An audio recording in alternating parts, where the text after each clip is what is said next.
Merit, tinapatan di umano ang sikat na love team sa Team Kalingap. Yes, yan ang ating pag-usapan for today's video mga mima. So alam niyo ba guys, ang ating paksa ay patungkol muli kay Merit at iba pang mga sikat na love team, Team Kalingap. Alam niyo ba guys, bago natin ipagpatuloy ito, kung bago ka pa lang sa aking channel, please subscribe po, like, and pakit na rin po natin guys ang notification bell upang ma-update po tayo tuwing ako pinag-upload patungkol sa Team Kalingap. And please support po natin ang buong Team Kalingap, lalong-lalo na po kila Kalingap Lab at Kuya Bal. So for today's video nga po, ang ating pag-usapan muli ay patungkol dito sa mga sikat na talagang sikat na beneficiaries at sikat na dating beneficiaries ng Team Kalingap.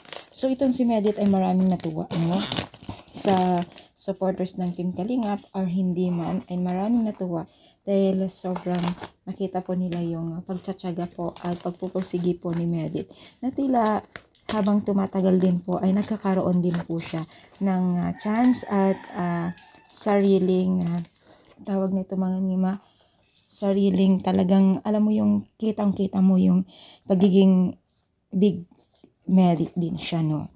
So sabi nga ng ilang netizens ay kayang-kaya daw di umano tapatan ni Medit ang kanyang mga sikat na love team sa Team Kalingap. So ngayon guys, kasi itong si Medit ay meron na rin po siyang pinagkakabalahan na parang love team na rin po itong si James, no? Marami pong natuwa at dahil dito ay may tendency na magkaroon talaga na long love team po ang dalawang ito. Yes, no? So kapansin-pansin naman po yan.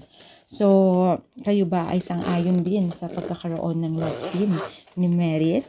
I-comment lang, palike po ang ating video. Thank you so much guys. More power and syempre God bless all guys.